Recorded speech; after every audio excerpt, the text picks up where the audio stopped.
Yo, what it do? This week on Thug Notes, we getting love struck with Romeo and Juliet by William Shakespeare.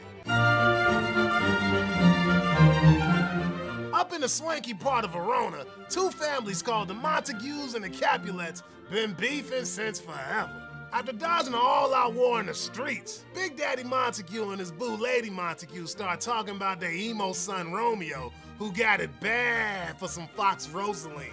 But Rosaline ain't feeling it, and now Romeo moping around like he done lost his nuts. So Romeo's homios, Benvolio and Mercutio, try to get his mind off that trick by crashing a party over at the Capulet's crib.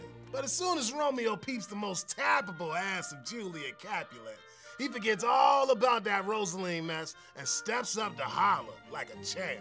Romeo loves himself some fast women, so he drops his A game, gets a little lip action, and snags those digits. Get it, Romeo. Then Romeo creeps up to Juliet's balcony. Turns out, she batshit crazy in love with him too. But since their families got so much beef, they gotta keep it all on the DL. Next day, Romeo and Juliet run off to local preacher man Friar Lawrence's spot and get hitched. Later, Benvolio and Mercutio taking it easy when Tybalt, the baddest mofo of all the Capulets, steps up and starts talking shit.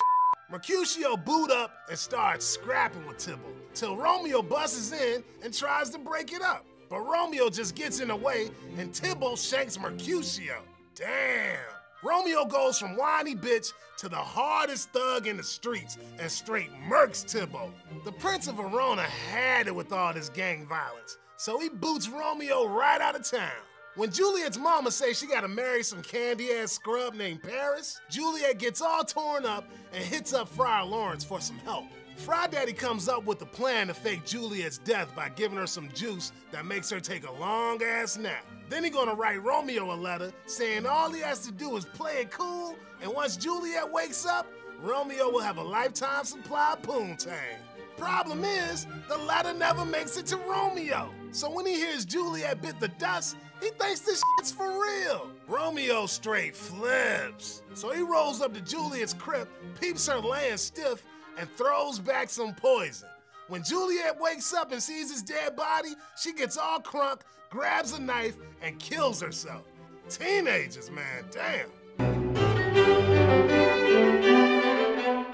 Peep this motif, blood. Willie Shakes flipping opposites all up in his play. Love, hate, youth, age, life, death. I ain't even tripping. Even characters got opposites. For example, while Benvolio be all chill and peace-loving, Tybalt always coming out hard, trying to throw down. Shit, you can even peep these paradoxes in the text, B. My only love sprung from my only hate. My grave is like to be my wedding bed. But Willie ain't just playing. All these clashing opposites making that dramatic action more intense. Listen up, partner. The full title of this play is The Most Excellent and Lamentable Tragedy of Romeo and Juliet. Sep, is it really a tragedy? Some homies don't think so. See, in most tragedies, the characters got something in their dome that's so f***ed up that no matter what, they're gonna end up feeling the hurt. Peeps call this the tragic flaw. Thing is, some thugs say Romeo and Juliet ain't rolling with no tragic flaws. It ain't their fault that shit gets so cray. But what is tragic is that something else is tripping up their game.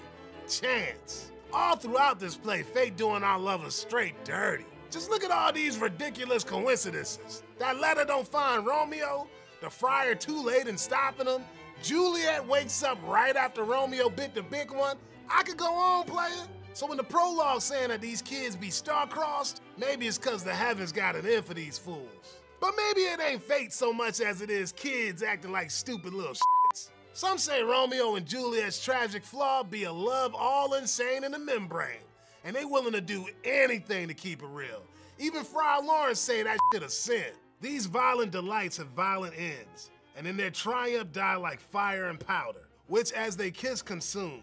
The sweetest honey is loathsome in its own deliciousness, and in the taste confounds the appetite. Therefore love moderately, love doth so.